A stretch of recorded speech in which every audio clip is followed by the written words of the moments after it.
kagalakan at I believe na tayo po ay pinagpala na sa umagang ito. Amen. Pag-isip pa lang po natin sa umagang ito, isang malaking pagpapala na natanggap natin sapagkat bagong hininga ang ating taglay, bagong araw ang ating taglay, bagong kalakasan.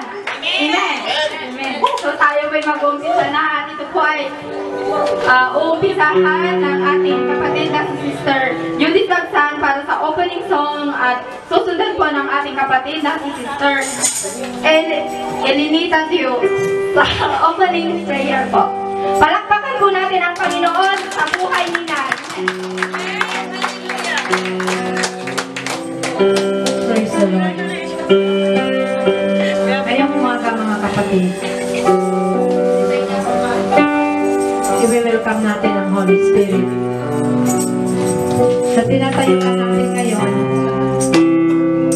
kahit ano pa mang problema, anong mga kalungkutan, you feel like empty, just please welcome Holy Spirit. Just say, welcome Holy Spirit. So much. Thank you, Jesus. Sa atin mo, Jesus, ang puso, kasalanan, nagawa naman sa'yo. Magtapat,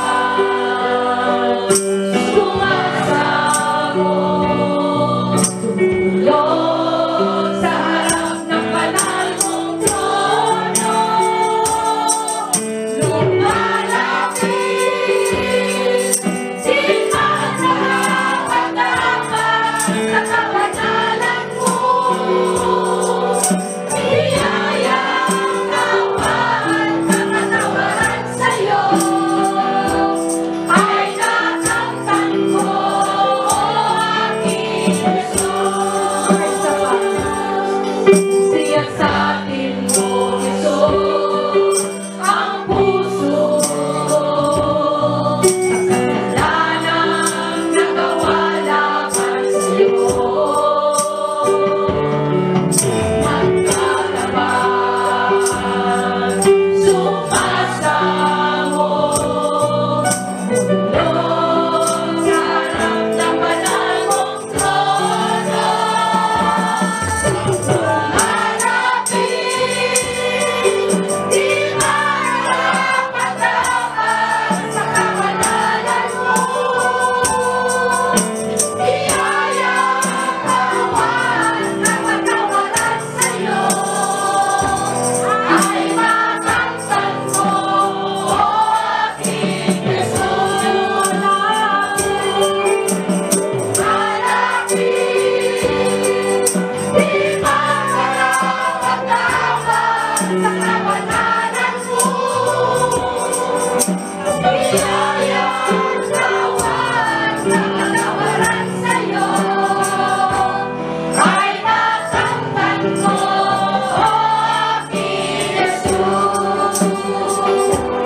Ay nakamtan ko, aking Jesus. Ay nakamtan ko, aking Jesus.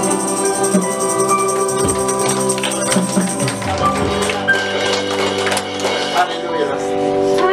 Hallelujah. Yes, Heavenly Father, Panginoon, maraming salamat, Lord, sa iyong katapatan, Panginoon. Muli kami lumalapit sa iyo, Lord, na may pagpakumbaba, O God. Lord, hayaan mo sa umaga na ito, Panginoon.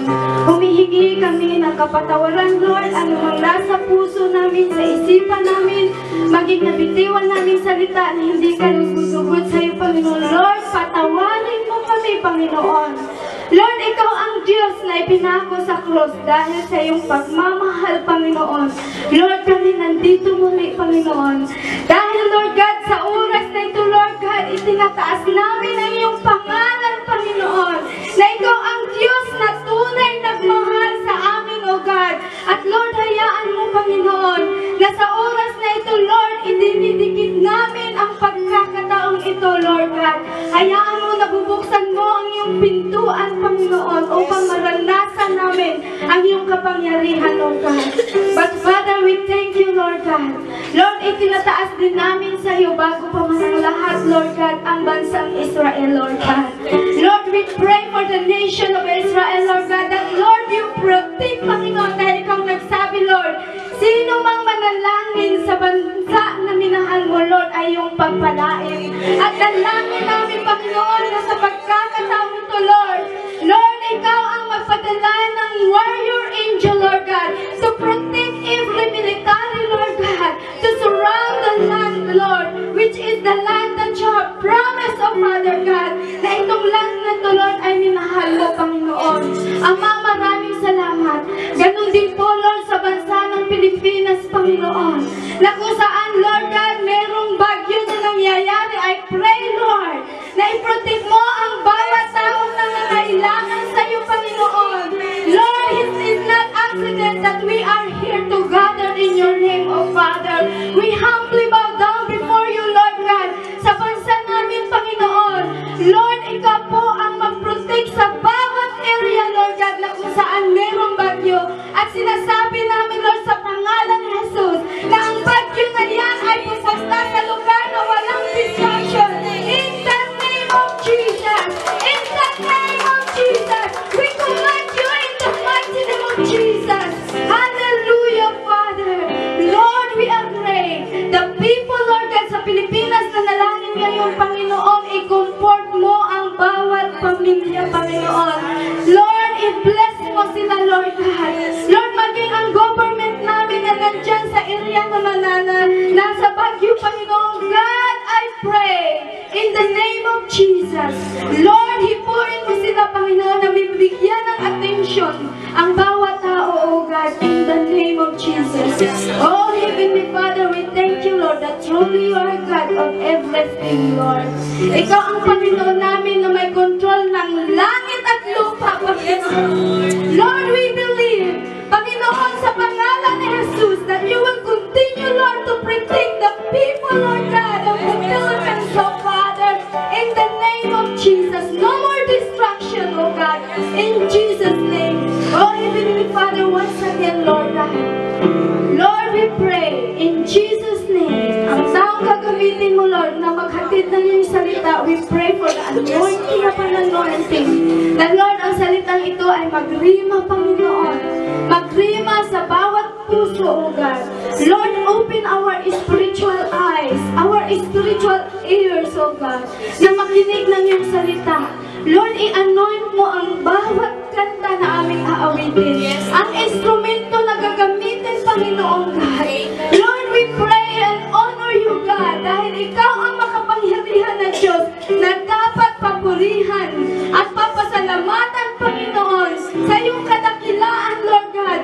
Lord, we are nothing without you, but we offer our living sacrifice for our living God who is crucified on the cross 2,000 years ago, Panginoon. Maraming salamat, Lord. Let your Spirit reign in every one of us, Father. In Jesus' name we pray. Amen.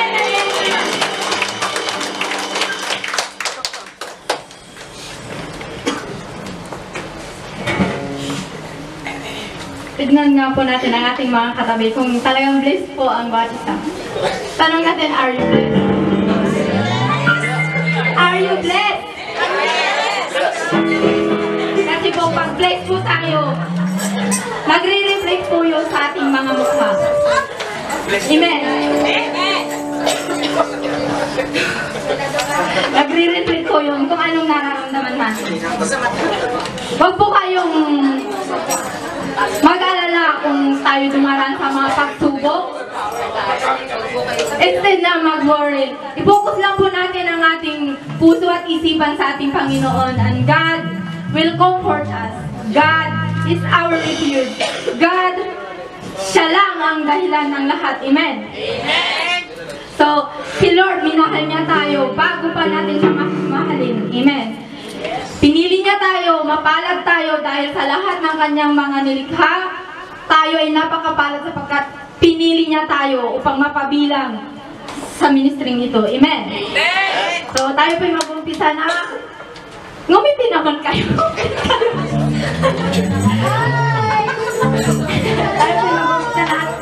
unahan po tayo sa praise and worship nating kapatid, Sister Ernalyn Torres.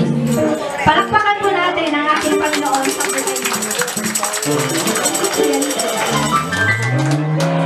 Magandang umaga sa ating lahat. Tayo'y nagpunta rito para magpuri sa Panginoon. Sasambahin natin siya galing sa ating puso. Ipapakita natin kung paano tayo minahal ng Diyos. Ipapakita natin sa Kanya kung paano din natin siya papurihan. Hallelujah! At lahat masasabing hallelujah! Yes,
isang araw ito, Panginoon, para hingin po, Lord, ang aming kapatawaran kayo, Panginoon. Patawad po, Lord, sa aming nagawang mga pagkakamali sa buong linggong ito, Panginoon. Alam namin ito hindi, Panginoon. Ikaw ay nakakaalam ng lahat, O Lord God. Iniisip pa lang namin na alam mo na, God. Patawad mo.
Mamahalin mo ng ganito, Lord.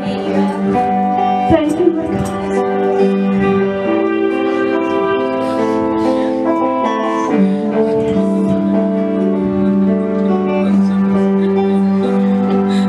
Bakit nga ba pinupuri kita?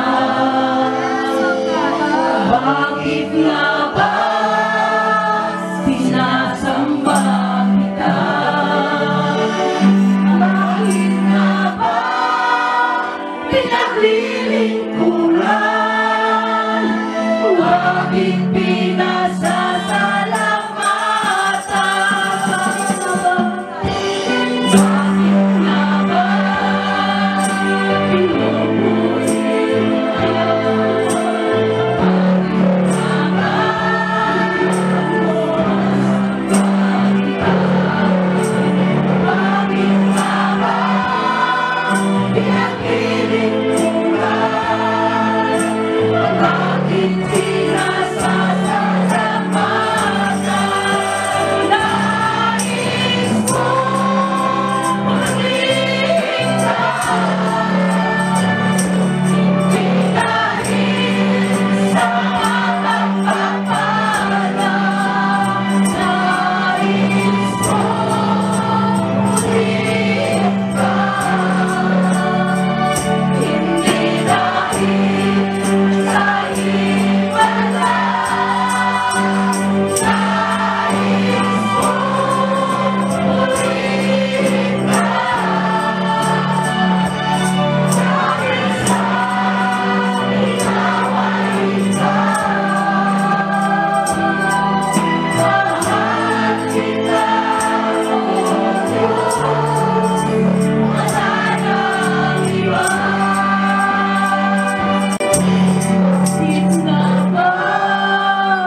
pinupuri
Bakit nga ba sinasamba kita?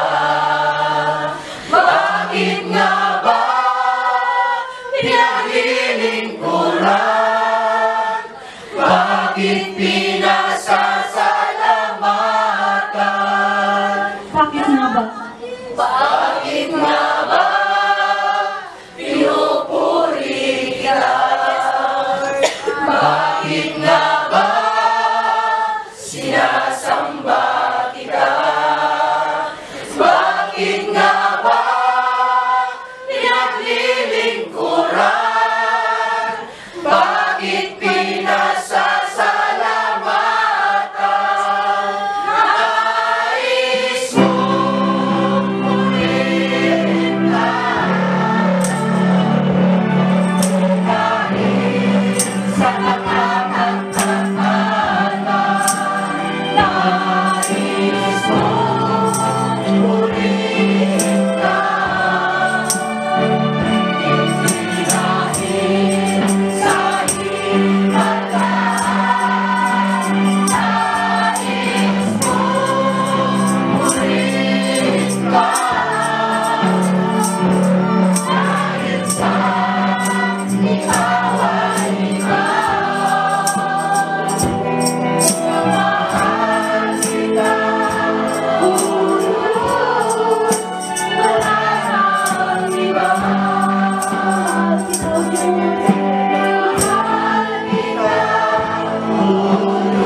Salamat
ngalan ni Jesus, ang lahat ay magsabing, Amen!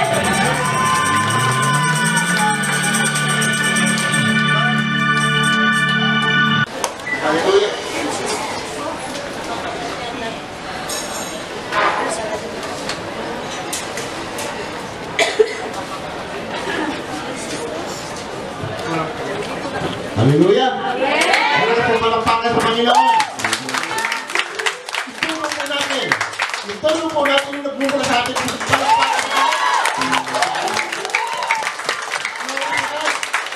Hallelujah.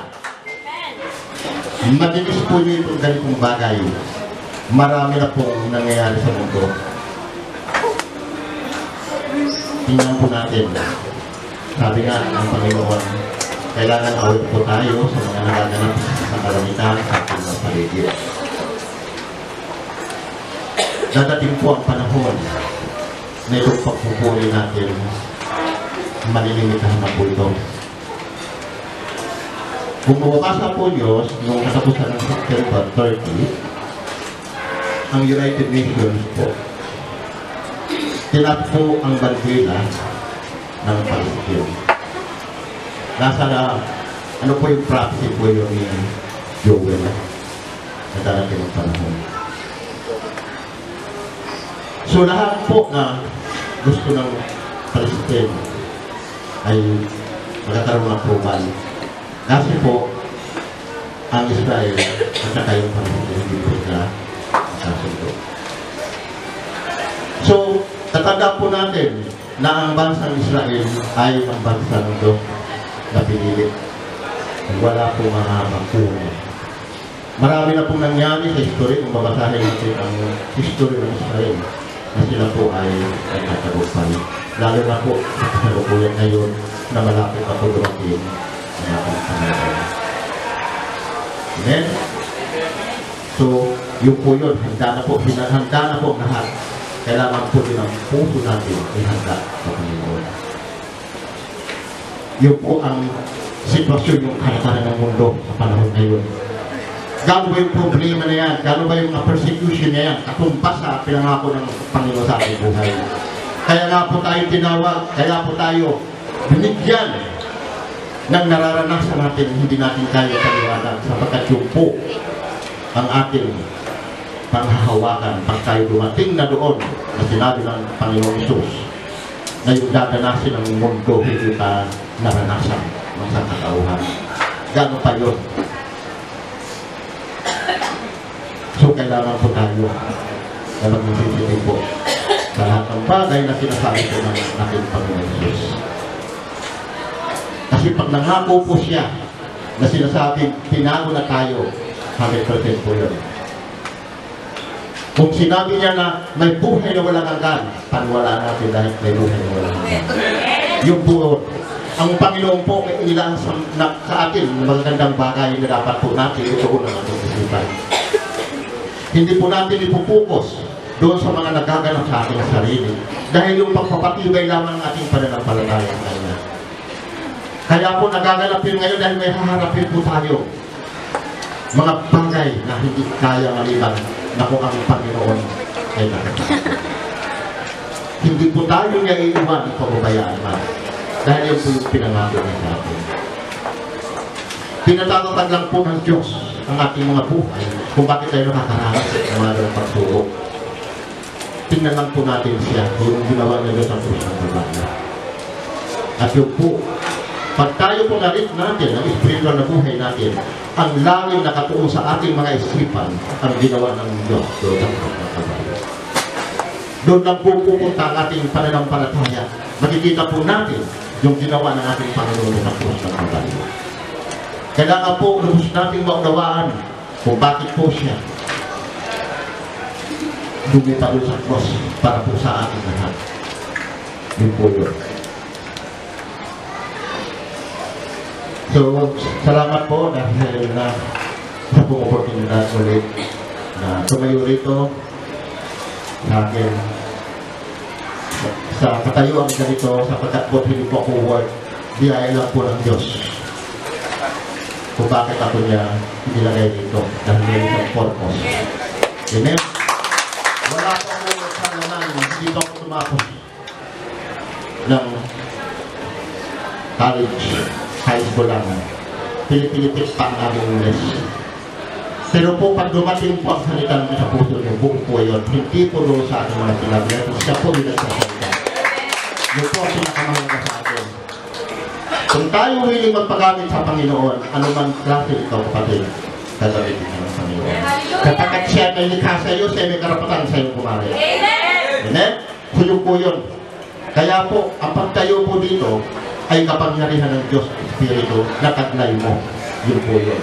Hindi po doon sa ating kalaman. Yun po pala yung pinauunawa. Dahil sa panahon ngayon, may Espiritu gumagalayo kapag lang. So, pag mapaglinlang, gagamitin ang ating isipan para tingnan yung tao, yung kategorya ng tao. Yun po yun. So, praise God, kasi biyaya lang po ng Diyos kung bakit tayo narito at ako'y nakatayo rito. Napakahirap po kung wala pong approval ang Diyos sa akin na magsalita po at maghayag ng kanyang salita. Isang privilege po sa isang tinawag ng Diyos para bigyan kayo ng karapatan magsalita. Dahil yung salita na yan, siya po yung lumikha ng kalangitan ng bagay na hindi kaya natin unawain. Ang Diyos po na yun ang nagtiwala sa iyo.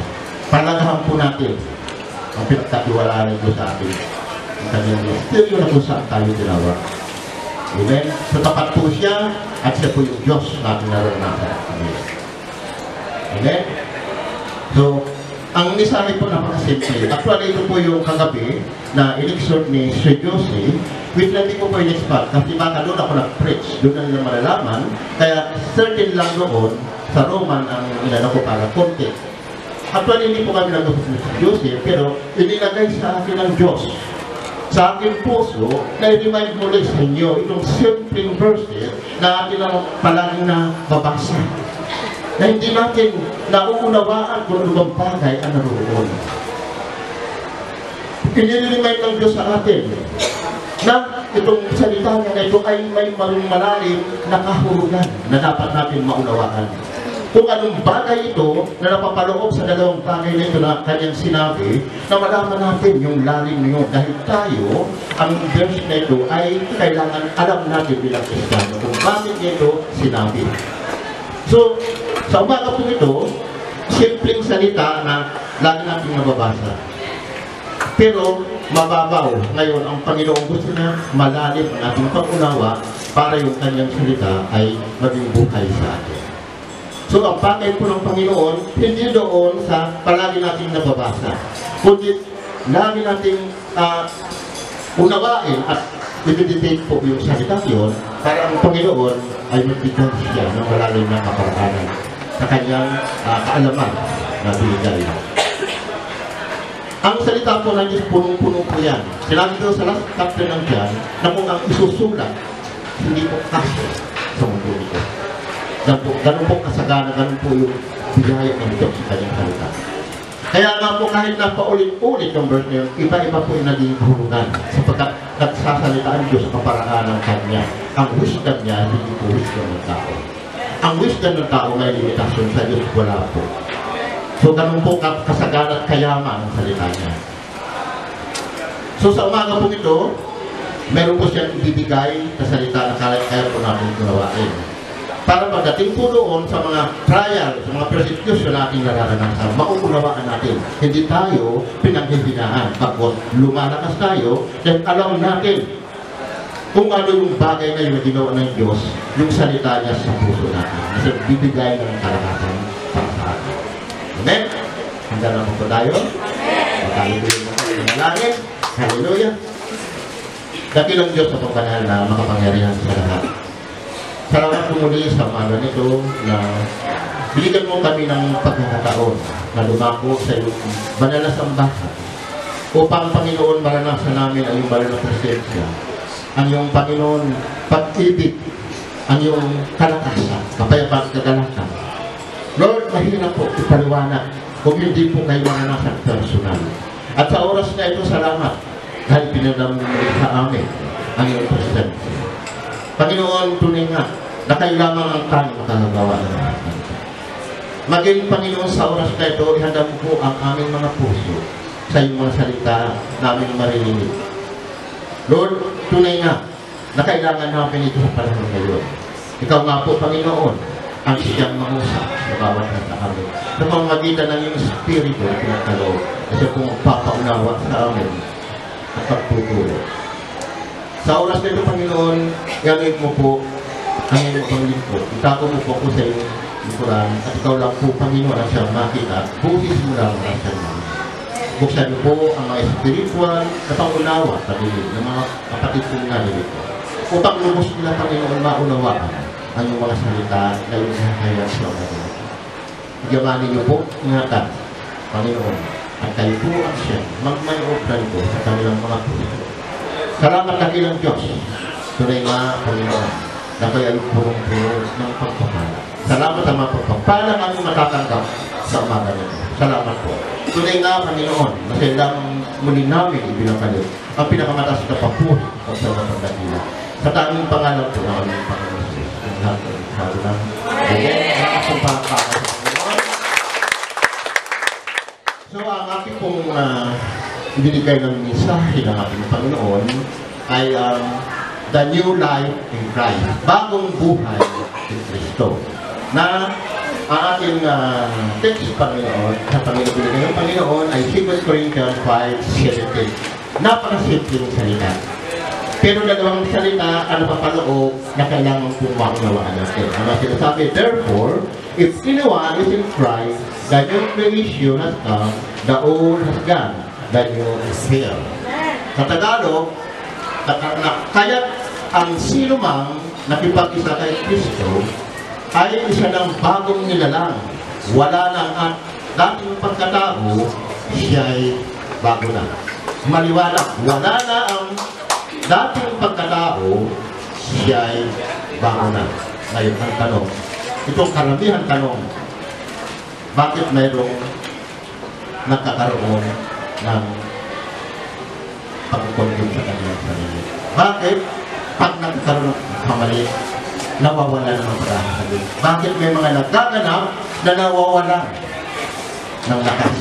Bakit? Na sinasabi nito yung lumang pagkatao, yung old nature, wala na. Pinalitan yung bakit.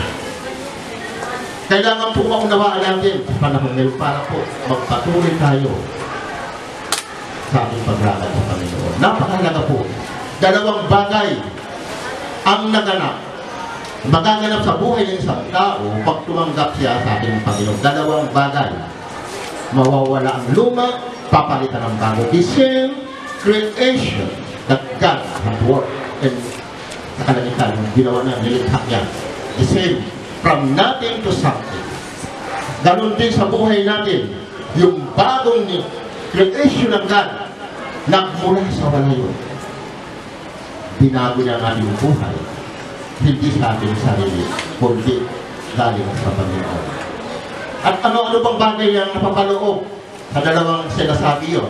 Sa lumang pagkatao at ang bagong buhay na nasa atin. Ano ba yung mga bagay na yun? Ano ba ang nasa isang tao na tumanggap na mayroon na siyang bagong buhay na galing sa Diyos? Ano ba yung mga bagay na yun na dapat po natin nalaman? Titingnan po natin. Sabi nga kung sino ang mga driver dito. Yung illustration po ng isang running motor ng isang sasakyan. Diba? Pag yan umandar, it's something happening inside, pero hindi po natin nakikita yun. The same thing sa buhay ng tao. Yung gumagawa ng because of the Spirit, ang resulta lang po ang makikita natin. Nakikita natin ang tumakbo ang sasakyan, pero inside it, we don't know what's happening. Ganun ang buhay ng binago ng Panginoon.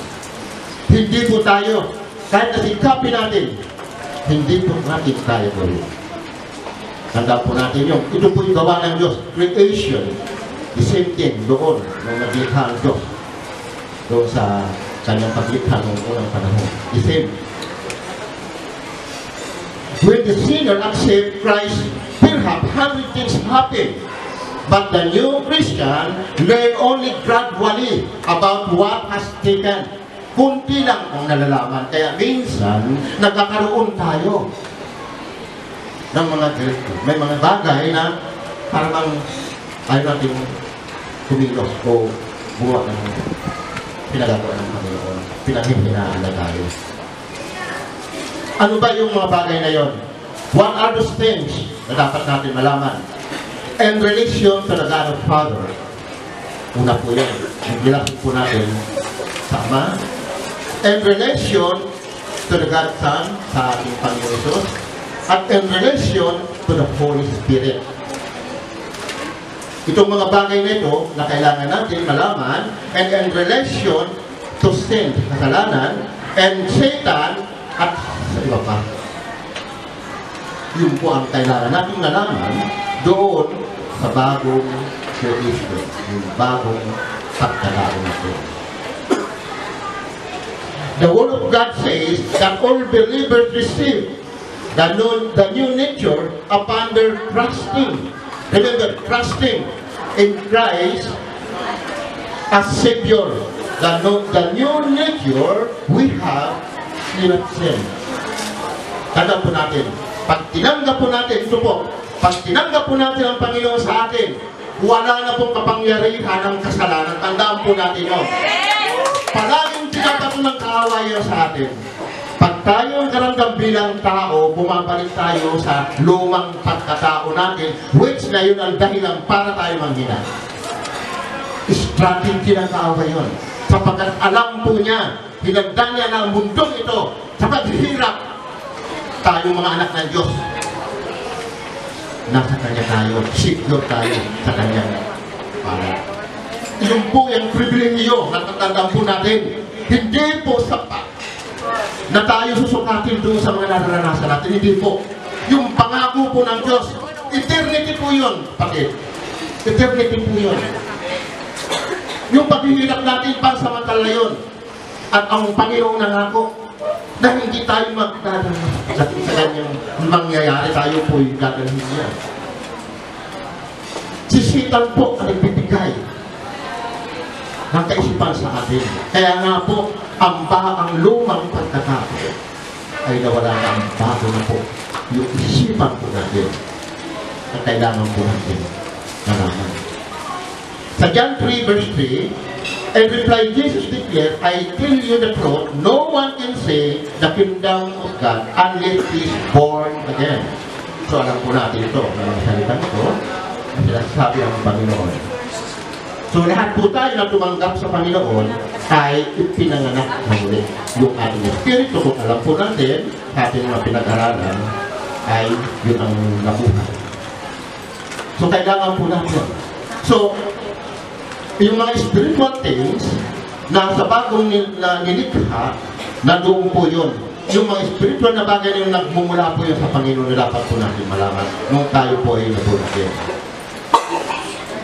So, what is the new nature that takes place in our new creation? Ano ba yung mga bagay na sa atin nakuha nung tayo ay nilalang na bago? Ano ba yung mga bagay na una natin nakuha noon nung tinanggap natin ang Panginoon? Sabi nga doon, mind of Christ. Tingnan niyo po, pinakauna pong ina ng Panginoon ang ating isipan. Why? Sapagkat sa isipan po natin, yun po yung battleground natin. Yes. Doon po tayo nagigipag-iba yung ating isipan. Kaya minsan, nalalagyan po ng dungis ni Satan, kaya nagkakaroon po ng apekto sa ating isipan. No? So makikita po natin yun, sabi nga sa 1 Corinthians 2 verse 16. The Bible says that we also have them of Christ. For who has known the mind of the Lord, so as to instruct him, but we have the mind of Christ to instruct. Pag ang salita ng Diyos ang nasa ating isipan at puso, yun po ang nagdidikta at bibigay sa atin. Kaya kailangan po natin na malaman at magbasa ng kanyang salita. Kapag ang ating puso isipan ay empty at walang laman ng salita, na papasok po yung kalaban. mga bagay na nagawa na natin noon na wala na tayo, binabalik tayo noon. Masarap po sinasabi na gawin yung nakaw, yung pagkago, masarap gawin, pero dangerous po yun. Namit na si Satan, binabalik tayo doon. Sinabi na nga ng Panginoon, na yung issue na tayo. So, kailangan po natin yun, no? Yung sinasabing constant struggle. Although na nandun na tayo, sa bagong pagkatao, mayroon pa tayong struggle na ating maranasan. Bakit nagkakaroon? Prior to our salvation, the non-Christian has only one capacity to serve himself. Ito po yun na ating kailangan. Yung sapatat, parang sarili po natin palagi ang ating iniisip. At the moment of salvation, the person receives a new nature where they have capacity to serve God. Ito lang po magkakaroon tayo ng kapasidad para maglingkod sa Panginoon kung tayo po yung bagong nilalangyan. So kailangan po nun. Sa Galatians 5:6-17, sabi rito, so I say, walk by the Spirit, and you will not gratify the desire of your flesh. For the flesh desire one is contrary to the Spirit, and the Spirit one is contrary to the flesh.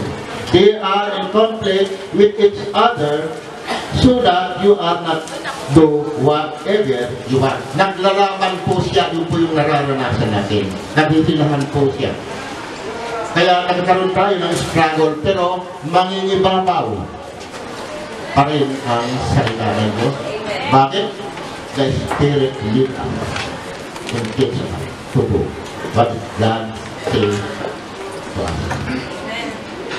Tandaan po natin, nung tinanggap natin ang Panginoon sa ating buhay ng tupuhanan, wala na pong kapangyarihan ang kasalanan. Wala na pong kapangyarihan ang kasalanan. Amen? Ang anang tunay na anak ng Diyos ay hindi na sila papatuloy sa kakasala. Malakas po ang salita ng Diyos pag yan po ay nasa puso natin. Katutuhanan po yan. So, yan po natin kailangan malaman. Those who were according to the sinful nature have their mind set what was the nature desire inside them. But those who live in accordance with the Spirit desire, the mind of sinful humanity is death. But the mind controlled by the Spirit is life, and peace, and sinful mind is hostile to God. It does not submit to God's law, nor can do so. Yun po yun ang nagaganap. Yung ating sarili, pag hindi pa tayo nila, hindi po magsusubmit ko sa salita ng Panginoon. Kontra po ito. So, literally po, lifelong struggle. Kaya nga po, ang Christian is a process na minsan dumadating sa atin, nasa Kristo ka na, binago ka na, bakit tayo pa nakakaroon ng struggle? Hindi naman po constant na tayo mababago. May mga proseso sa ating buhay na minsan doon sa pangyayari yun, nagsasalita nyo sa atin na dapat natin makinig tayo. Kasi wala naman pong ibang gagawin ng kaaway kundi magkasala ka eh. Yung po yun. Kaya napaka-buti ng Panginoon. Kasi binigyan tayo para malaman natin ang kasalanan at hindi kasalanan. Ang mabuti at masama. So pag masama na, huwag mo po natin ituloy. Dahil kapahamakan po yun. Hindi po yung kalooban ng ating Panginoon. Amen? So kailangan po natin ma-witness po yun. Sabi dito, the non-Christian operate entirely on human wisdom. They are able to understand spiritual things about one become Christian. There is no choice. The old sin need to remain and constant. It go on between the two. Yun po yun. Doon makikita po natin. So sa Romans 6 verse 1, verse 6, 1 to 2, dead to sin, alive in Christ. You know, dead to sin, alive in Christ. What shall we say when we go on sinning so that grace may increase? By no means. We are those who have died to sin. How can we live end it any longer. Paano mo nangyari ito? Because of Jesus, kung ginawa doon sa krus ng Kalbaryo. Kaya nga po, ang isang Kristiyano, pag na-reach niya po yan, sinabing level spiritual, ang kanya pong pananaw sa lahat ng bagay doon sa krus ng Kalbaryo. Yun po yung katagumpayan natin for what? Jesus as resurrects. Nabuhay po siya at narulong po siya sa kanang trono ng God, nag-intercede sa atin. Ano pang hahanapin natin para tayo tagumpay? Dahil minsan ang kaaway, kukunin doon mga oportunidad na ito para ibigay muli sa atin, ibalik ang dati natin pagkatapos. At doon tayo muli na kaya tayo nakakaranas na tayo. The Word of God teaches that before we trust Christ, we were slaves to sin. We have no choice but to obey our sinful desire. While we have been born again, we have a new life. Nature that is able to keep them from sinning. Ito po yung nature na binigay no, sa bagong pagkatao natin na iiwas sa natin ng pagkakasama. Na wala na yung mapangyarihan ng kasalanan. Lahat po tayo na tunay na tumanggap sa Panginoon. Mayroon pong taglay na ganito. Remember, kaya-kaya po natin yan dahil Jesus is already victorious 2,000 years ago. It is finished. It is finished. Amen? Rapakan po natin ang Panginoon. Okay, ito po isang illustration. No? Yung pong tao na yun, nagtrabaho doon sa kumpanya 13 years ago. One time, nagpasyal siya roon, nakita siya ng amo niya. Tinawag na yun siya. Bilang empleyado na nakaraang taon, tinawag siya na nagtrabaho. So, ginawa niya ngayon, kasi uniform eh, hinubad niya yung dati niyang, ang bago niyang damit, hinubad niya yung luma para magtrabaho. So, ang sabi ng kanyang amo, sige, ipahin mo kasi istorho sa ano niya, yung mga order at gano'n. At pagkatapos, linisin mo yung ganito para maging bago at bunga ng kasama. Ano ba ang mensahe ng naroon? Luma na, dati na. Yung ating kasalanan, doon tayo bumabalik, binibigis natin ang dati. Isa pong kahangalan ang sumunod sa hindi mo na amo. Wala na po siyang kapangyarihan sa iyo para sumunod. Tandaan po natin, the same with sin sa ating buhay. Kahit naririyang po, nasa atin, wala na po siyang kapangyarihan, wala na pong epekto yun sa atin. Yung po ang nagiging ano. So, isang kahangalan sa isang empleyado na hindi mo na siya amo 30 years ago. Nasumunod ka pa. Wala na po yung authority niya sa iyo. The same with the sin. Huwag natin ibihis yung luma natin sa katao. Yung bago na po ang natin ibihis. Dahil yung po yung pinagkalog ng Panginoon. Once we have trusted in Christ as a Savior, we no longer need to serve sin. When we sin, we are only one to blame. Hindi po ang ibang sisisihin, kundi tayo. It is our fault and no one else. The good news is that Christ has overcome so that we can be overcome by faith. That is the word of God says. Overcome by faith. 1 John 5:4. For everyone born of God overcomes the world. This is the victory that has overcome the world, even our faith. Malinaw po yun for everyone. Amen? So, nakukuha po natin. Yung mga nakararanas ng ano, ang ano natin sabihin sa Panginoon, thank you Lord. Salamat sa pagkakataong pinagkalog mo sa oras na ito na akong nararanasan. Sapagkat habang nararanasan ko ito ay napakalapit sa atin. Nararanasan ko yung kapangyarihan. Dapat prayer natin gano'n. Hindi po tayo tumuon pagdating ng problema na nakapokus, mayroon pong Panginoon na dapat namin komportahin. At siya po ay bibigyan tayo ng kalaman. Hindi po yung ating kalaman. Para yung the proper equipment for make proper estimate of spiritual truth. Yung po hindi niya unawain ang mga spiritual na bagay. Sapagkat ang Espiritu ng Diyos ay wala sa Kanya at ang Espiritu niya ay patay. Yung po yun ang ibig sabihin ko. Katulad po ng stars, ano pa ang nasusukat at tumitingin? Telescopically discern. Katulad ng mga germs, microscopically. And then, ang Bible ano yun? Yun ang sa tao. Yun ang instrument na kailangan natin.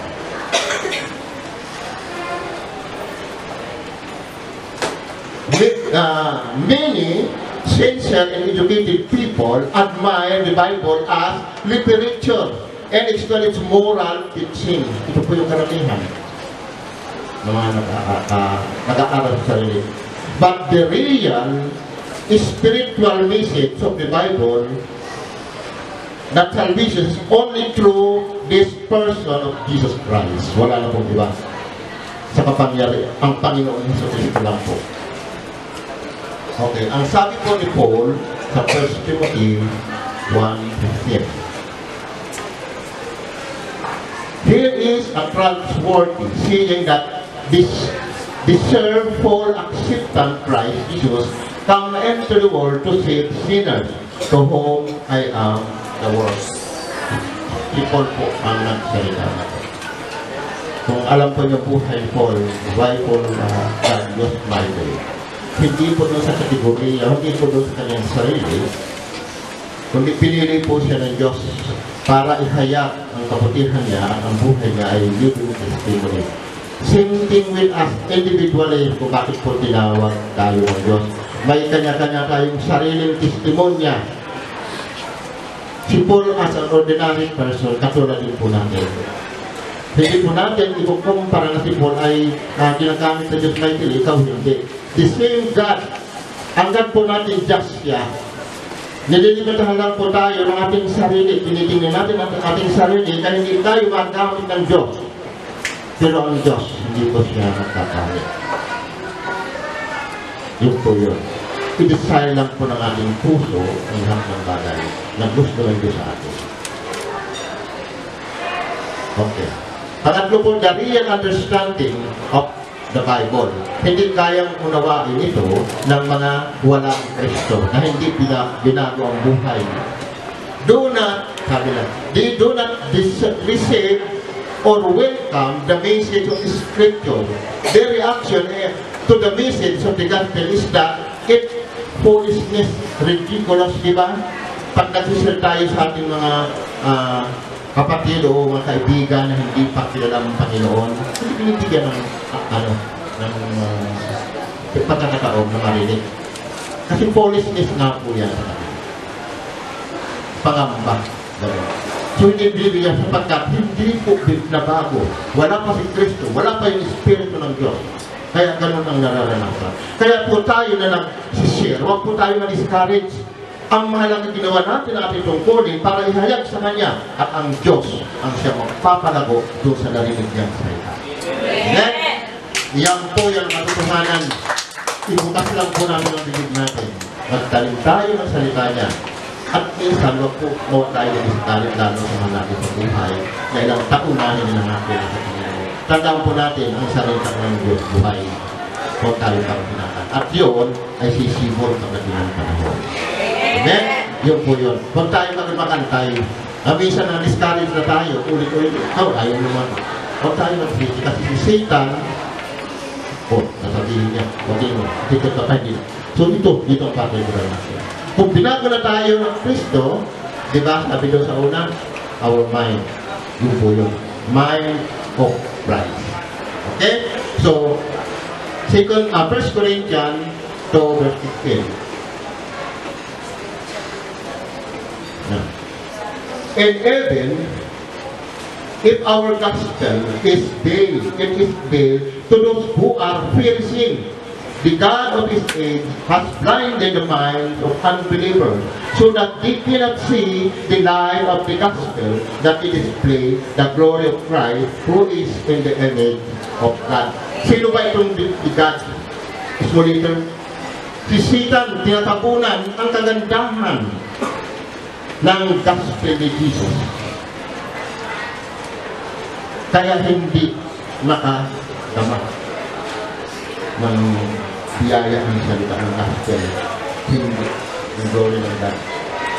So yun po yun yung Diyos sa sanlibutan na nakahadlang sa atin. Tinatabunan yung sinasabing spiritual blindness. Napakahirap po. Pag wala po ang Espiritu ng Diyos, hindi po natin kaya yun sa ating mapasigala. So yung pang-apat po yung spiritual blindfold. The Bible says, sa 2 Corinthians 4:3-4. Okay. So yun po yung sinasabi doon, the God of this world, no? Kung may talukbong pa ang mabuting balita, ipinahayag namin, ito'y nakatalukbungan lamang dahil sa mapapahamak. Hindi sila sumampalataya sapagkat ang kanilang isip ay pinulat ng Diyos ng daigdig na ito. Sila'y binulat nito upang hindi nila makita ang liwanag ng mabuting balita tungkol sa kaninningan ni Kristo na siyang larawan ng Diyos. Itong salita na ito, pili natin tingnan ang sarili natin. Kung tayo pa ba focus sa mga bagay na makamundo, pag-aari po, sabi natin sila, makakaroon tayo ng interest. Diba? Doon sa Matthew 4 po, nung tinag sa Panginoon, diba? Ang natin itong lahat ng ito ay nasa Kanya. Pampahin lang siya, diba?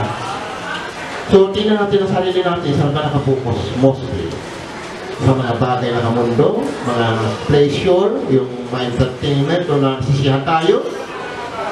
Gawa po yun ang lumang pagkatao natin na siniserve natin ang ating sarili. Yun po yun ang sinasabi doon. Okay. In contrast to the natural man, is the spiritual man about all things, but he himself is not subject to any man's judgment. 1 Corinthians 2 verse 15. The person with the Spirit makes judgment about all things, but such a person is not subject to merely human judgment. So kailangan po, yun ang natin, the person with the Spirit makes judgment. Tayo po yun, na may Spirit na Diyos na nakakita. Yun po yung bibigay sa atin upang maunawaan natin mga nagaganap. The spiritual man is one who is characterized by the leading of the Holy Spirit. The Bible encourages believers to let the Spirit live in. Sinasabi ng banal na kasulatan ng salita ng Diyos na ang yung Espiritu ng Diyos ang siyang magbibigay sa atin, maglilig sa atin, magtuturo sa atin. Kailangan po yan sa atin. Ngayon, ano sinasabi sa Ephesians 5:18-19? Ngayon, nabaliktad tayo. Noong sa lumang tipan, ang iniinom natin? Wine. Pero ngayon, nalalasing tayo sa Espiritu ng Diyos. Do not get drunk on wine, which lead to debauchery. Instead, be filled with the Spirit, speaking to one another with psalm, hymn, and song. From the Spirit sing and make music from your heart to the Lord. Amen. Ito po mararanasan natin to kung tayo puspos ng Espiritu Santo. Doon, with deep insight sa inner hearts, kumakanta po siya, nag-create po siya ng songs sa atin. No? So ano ba nawala dito? Sabi ito, speaking one another with nawala na yung mga buhay ng mga tao. Ano ba? Minsan tayo di ba sa Panginoon? Ano ba ibinibigyan natin? Minsan naninibago ang ating sarili. Pero ngayon, dahil binago na tayo, ang awitin makalangit, nag-create ang ating puso ng pagpupuri sa Diyos. Which na natural is a creation from God. Hindi po natin kaya gawin po yun. Ngayon, yung spiritual man, ano ba yun na pinuproduce ng Espiritu Santo? Alin ba yun? Galatians 5:20, 22. Di ba?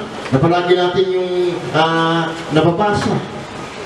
Ang pinakauna yung love, joy, peace, patience, kindness, goodness, faithfulness, gentleness, and self-control. Ngayon, tinitisting po ito sa atin. Ngayon, meron ko sa 10 patient. Kayo po ang magano kung ang Espiritu ng Diyos ay nasa tayo. Ano ba patient? Ang patient, kailangan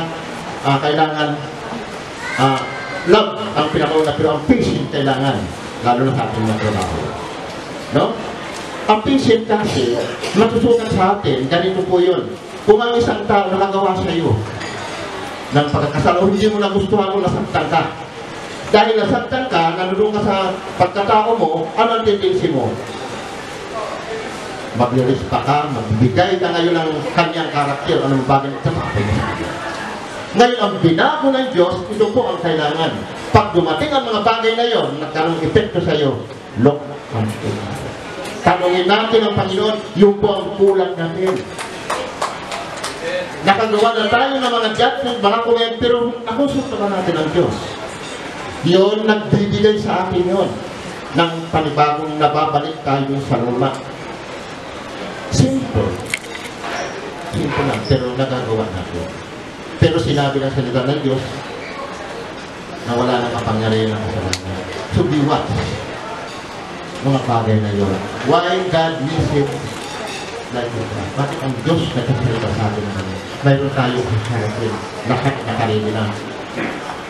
Ilang nation nakipagkaisa na yung United States.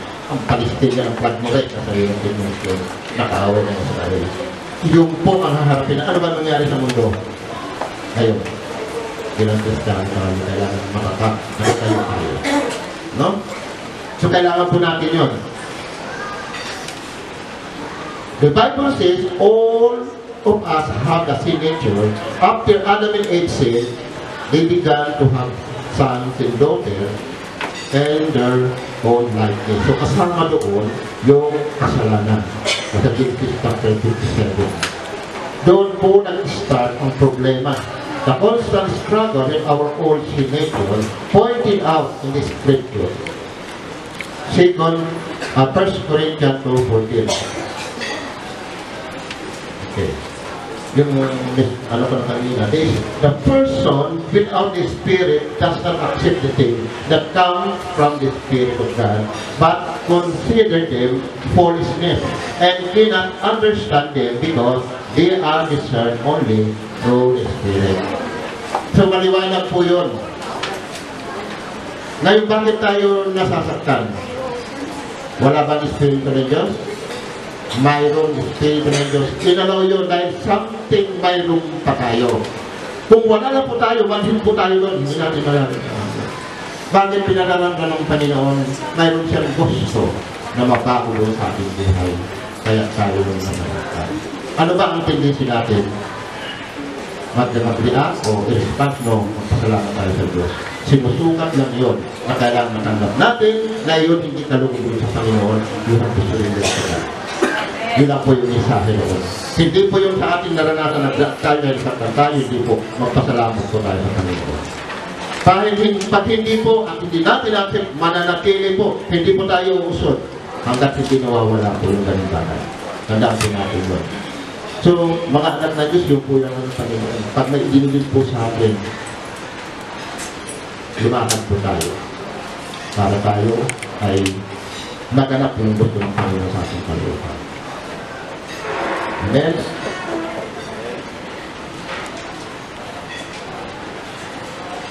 Yes. After salvation, ito ang napakahalaga kasi kaya nga yung message ng parang ay assurance. Kasi kailangan po, bawat isa pong tumanggap sa Panginoon, siguraduhin po natin na secure po tayo at ang ating kaligtasan ay ginulat po.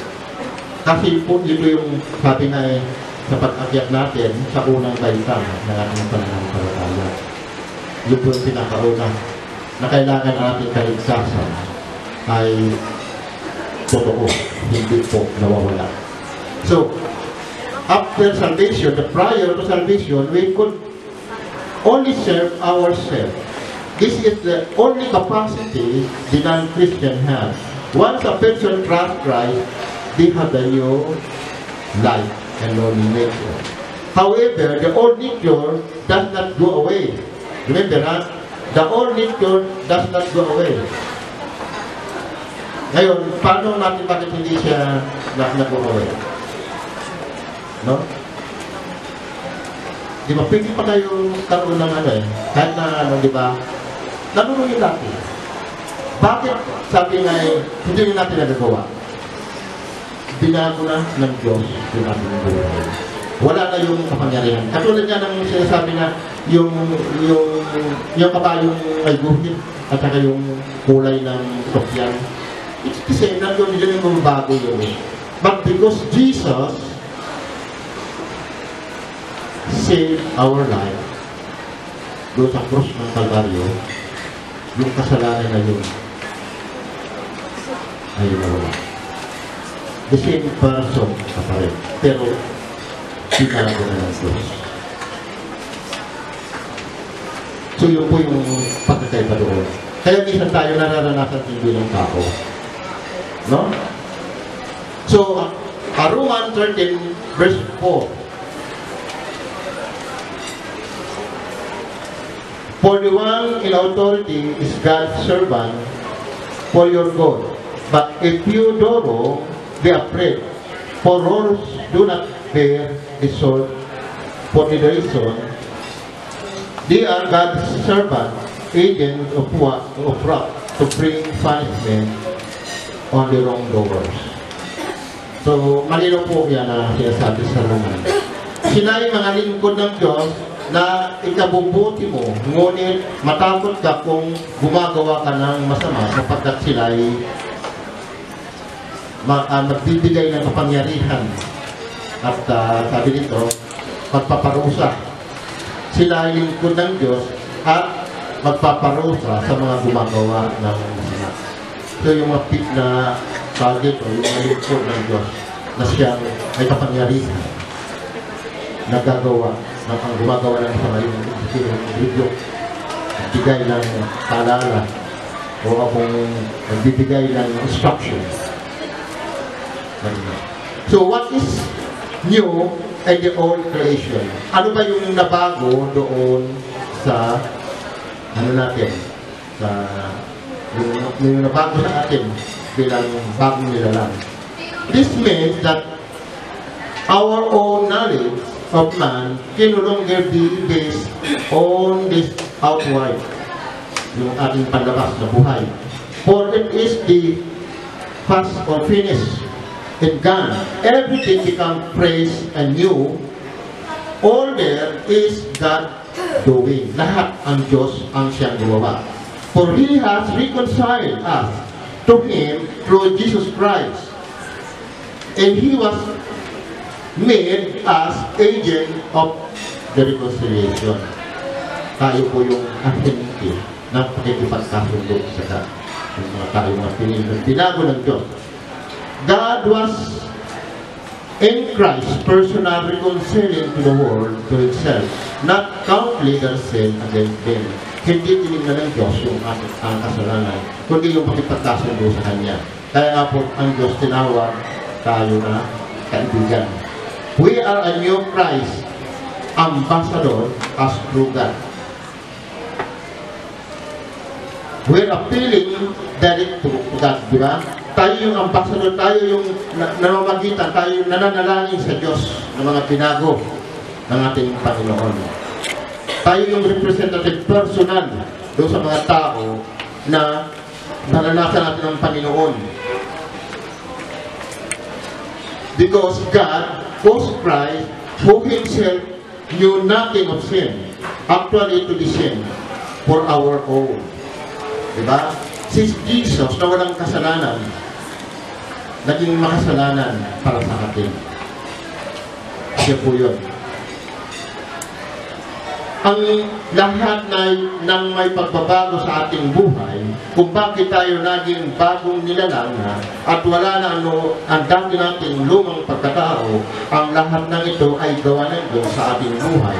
Hindi sa ating mga sarili, sapagkat ang Diyos nakipagkasundo sa atin sa pamamagitan ng kanyang buktong na anak na walang iba ang ating Panginoon Hesus. At ginawa tayo niya na agent ng pagkakasundo. Ang Diyos sa pamamagitan ng kanyang anak na personal na ipagkasundo sa mundo para sa kanya at hindi pinasihan ang kasalanan ng tao sa sarili. Kasi kung yun ang pinasihan niya, wala po tayong kategorya para maging karapat-dapat sa kanya. Okay.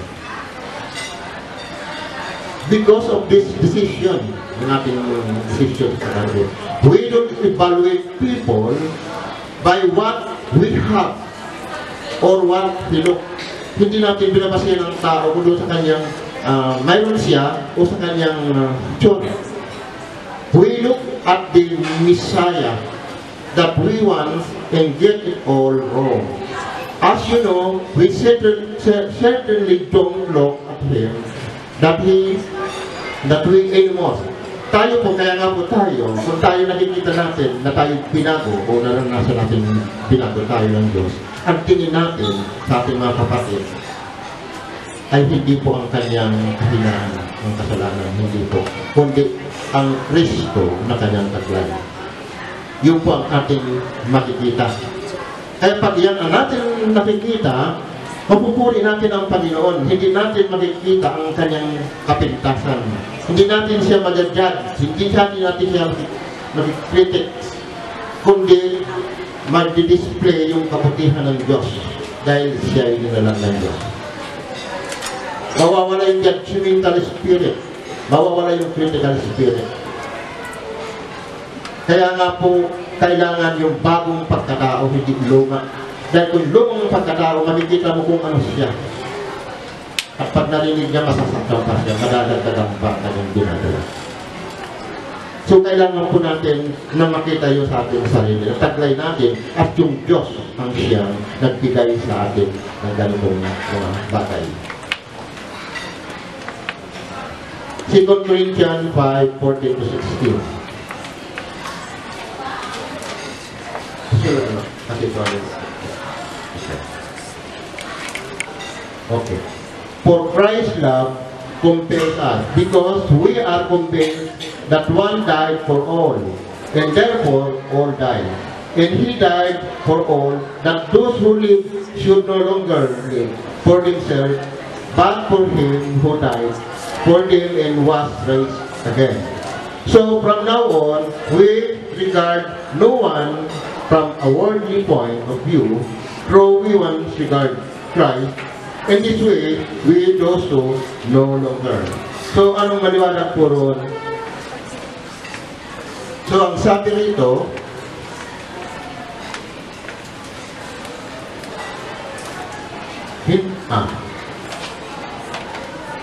ang Panginoon ay namatay na muli. Minsan lang. Sa ating lahat, ano? Para tayo mabuhay sa ating yung nature, yung buhay nating binago. For him who died for them and was raised again. Ibig sabihin yung resurrection, yung baptism, yung sigurong baptism na yung ating kasalanan ay namatay na at nabuhay na ulit doon sa pagkabuhay ng ating Panginoon.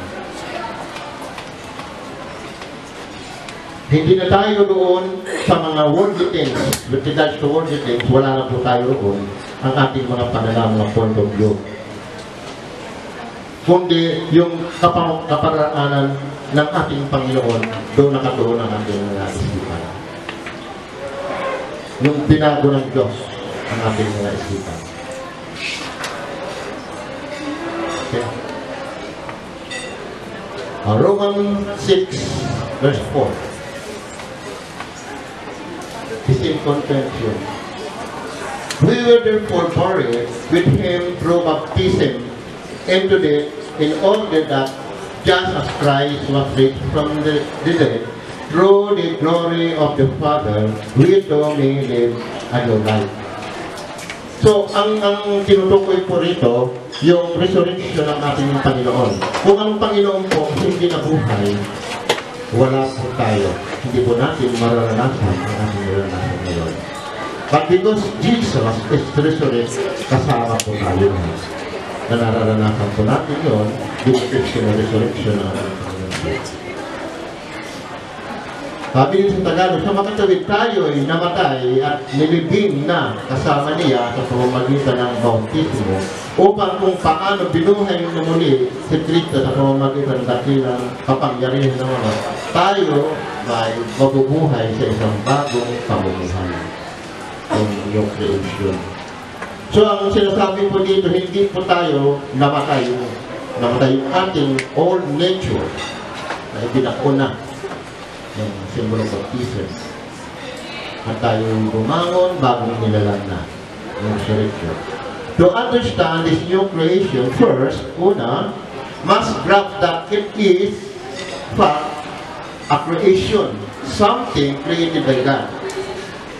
So kailangan po natin na malaman na ito'y katotohanan na tayo yung nilalang ng Diyos. Something na nagmumula sa Kanya. John 1:3. Through Him, all things were made. Without Him, nothing was made that was being made. Siya po ang lahat. Siya ang create ng lahat. Sabi rito. Okay. This verse tells us that a new birth was brought about by the will of God. Kalooban po ng Panginoon. And we did not inherit the new, or did God clean up our old nature. He created something entirely fresh and unique. The new creation is simple new, brought about from nothing, just to whole universe. Kung paano niya relate ang whole universe. Was created by God from nothing to something. The Creator accomplished faith, yung gawa niya. Kompleto. Kung paano niya nilalang ang mundo, siya rin po yung paglalang sa atin ng bago tayo nilalang. Nagmula po sa wala. No? Makikita po natin yun. Second, that all things have passed away, the old refers to anything that is part of our old nature. Ano ba yung old nature natin na dapat natin malaman? Ano ba yung lumang pagkatao natin? No? Yung natural pride. Yung mahal natin ang kasalanan. Yung sa ating reliance on work. Our, a formal opinion, yung isang sa ating mga bibigyan ng decision, opinion. Yung ating habit, yung ating passion, yung self-righteousness, yung ating self-promotion, or self-justification. Yun ang mga luma na wala na sa atin. Kaya makikita po natin kung ang mga bagay na ito ay ating nararanasan, it's simply because kailangan natin na i-consult ang Panginoon sa mga bagay na ito. Hindi po tayo ang bibigay ng remedy, kundi sa pamamagitan ng salita niya, doon po tayo magkakaroon ng solusyon sa ating mga nararanasan.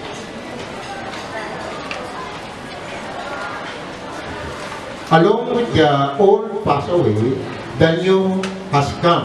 The old dies. Things are replaced with the new things. And what is the things that God replaced us?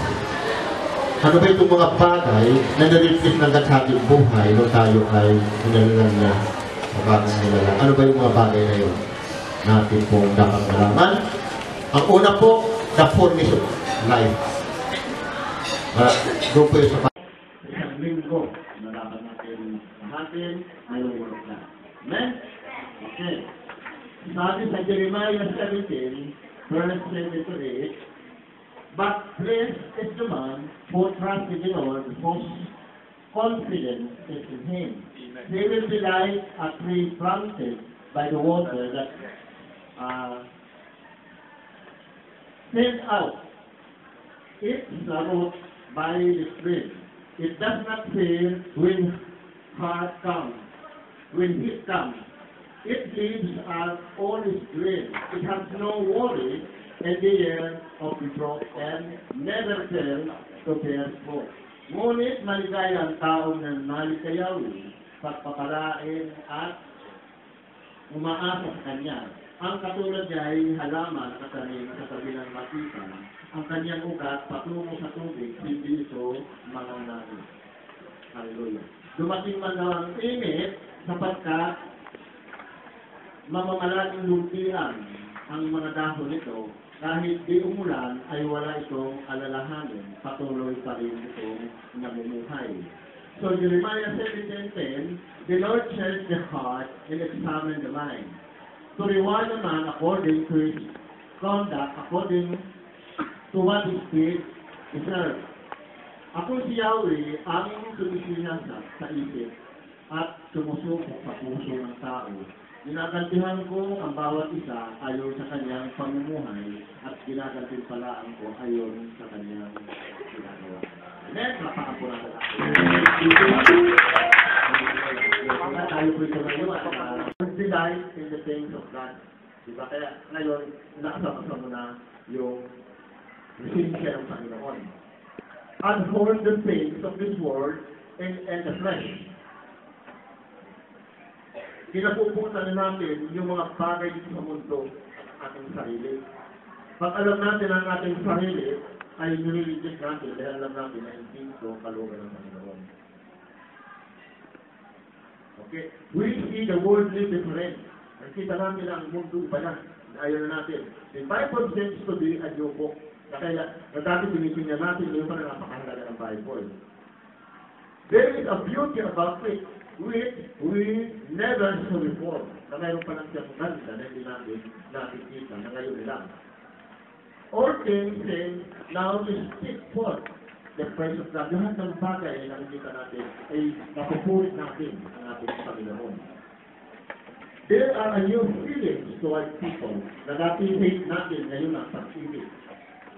Nararamdaman natin. The things we want love, we know, deserve, or pinamumuhay natin yung ating gusto sa ating buhay. Nilalayo natin ating sarili. The sin we once held onto, we now decide to put away forever. Yung kasalanan na sa atin, ayaw na natin siya balikan. Yun ang nararamdaman natin. And the last, we put of the old man, which yung ginagawa natin dati, ay hindi na natin ginagawa. Mga bagay na kailangan po iyon ang ating maranasan na hindi po tayo ang gumawa, kundi ang Panginoon Jesus. No? Sa Colossians 3:9, do not lie to each other, since you have taken off your old self, which is practical. Lie is the character of Satan. Na siya po, minsan hindi natin nawamak yun. Minsan nalibig ang ibay natin. Pero sinabi lang yung do not lie. Kasi pag nag-lie po tayo sa isa't isa, wala na po yung katotohanan. At ilalagay yung Satan sa ating isipan yung mga nilaging bagay. Kasi pinigyan natin ang puwang siya. Simple lang yung word, pero minsan nag-operate sa ating buhay. Kailangan po natin buwan sa tuyan ng palitan na yan. Kasi yan ay Satan. Wala na tayo sa luma, kundi bago na. No? Hindi na po natin dapat i-practice ang mga bagay na yun. Ephesians 4:20. Bakit na po tayo ng tapos? 4:24. Ephesians 4:24. Doon sa Ephesians, sabi ko kasi marami.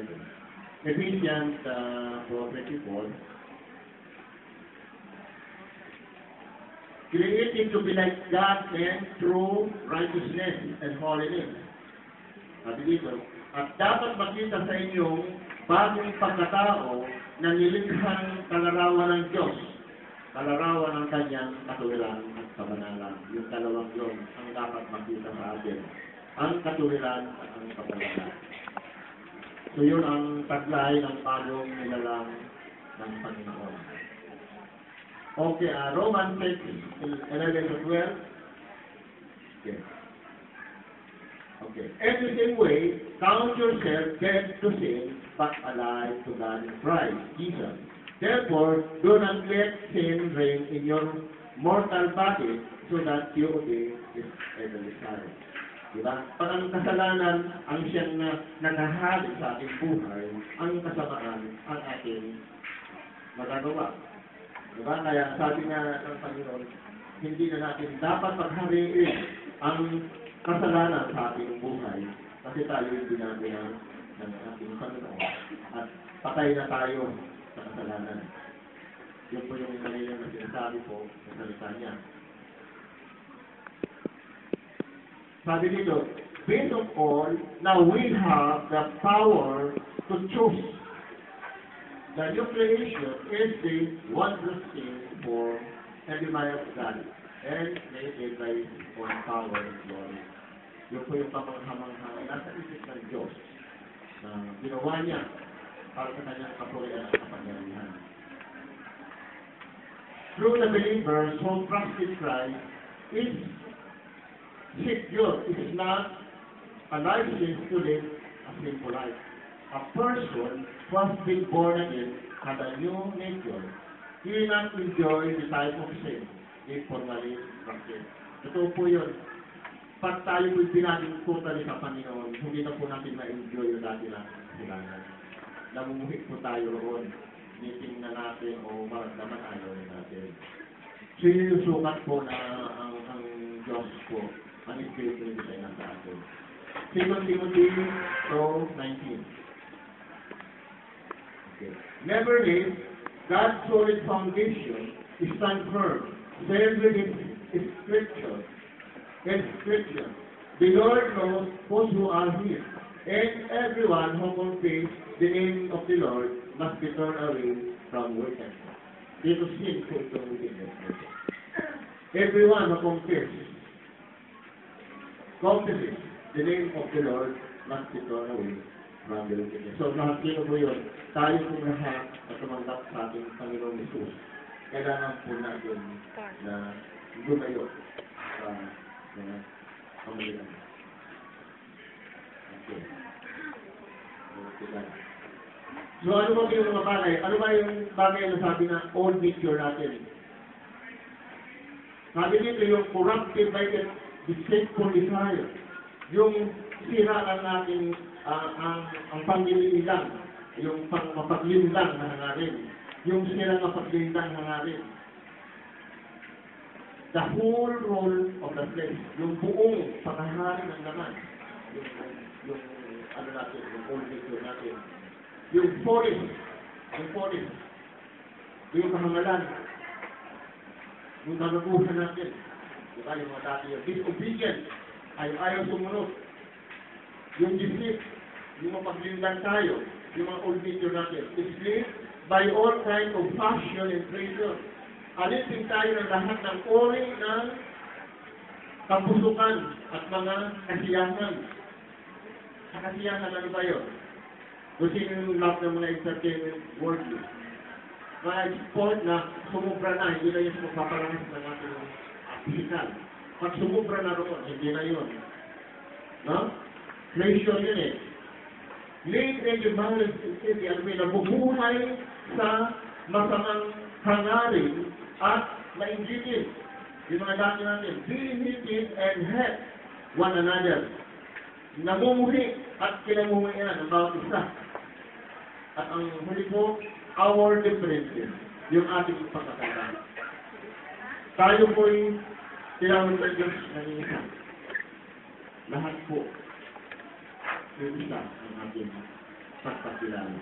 Dahil isa ang ating tinanggap ng Diyos, ang ating Panginoong Jesus. Okay. Now, kasi ang pinag-uusapan po natin yung bagong nila.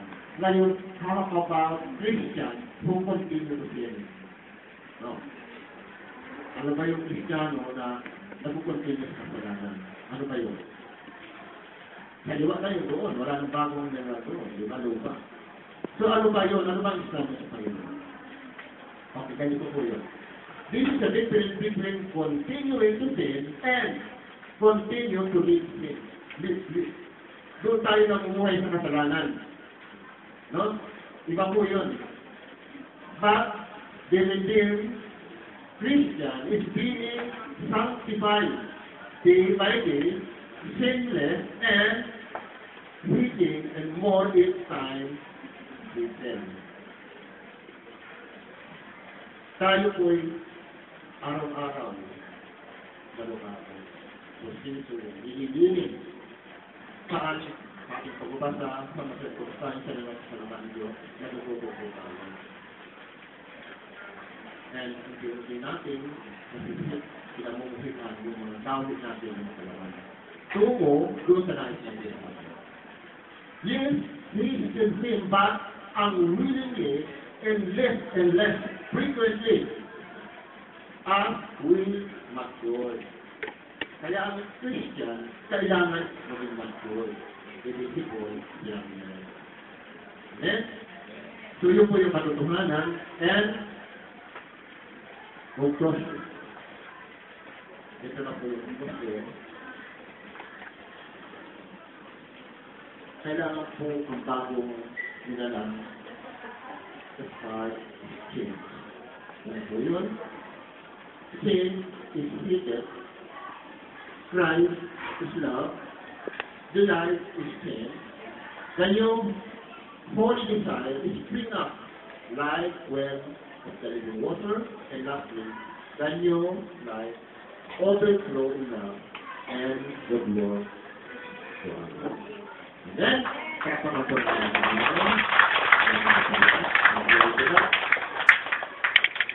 hallelujah.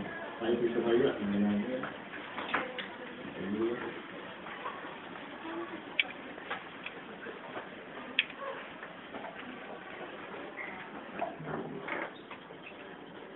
Panginoon, nabilang Diyos, ang kanal na mapangyari sa iyo. Maraming salamat. Maraming salamat. Mabisa sa itong Espiritu, Panginoon, na sa aming paligid na sasong nagpaunawa sa amin ng mga salita. Salamat po sa iyong katapatan. Salamat po sa buhay ng kamo na aming pong narinig ng may ibang Matuloy na ito yung Diyos na punong-puno ng pagkakas. Puno-puno ng bagay. Salamat Panginoon sa buhay na wala ng God. Sa pagbabago ng aming buhay. Na pinaunawa mo sa amin, Panginoon, ang nais mo. Ang may spiritual na bagay na hindi kaya namin maunawaan kung wala kayo sa aming buhay. Salamat sa pagkilos mo, Panginoon. Salamat sa kapangyarihan namin na naranasan. Sa mga bagay na pinagawa mo sa amin. Panginoon, ang mga pagpapala amin at ang spiritual. Ang kapayapaan sa galaman at kanatawa. Namin natatanong sa bawat oras. Namin kung naranasan sa iyo. Maging Panginoon ang aming buhay na ito na alam namin hindi karapat-dapat. Minarapat mo, Panginoon, dahil ginagawin mo ang buntong na anak namin, Panginoon.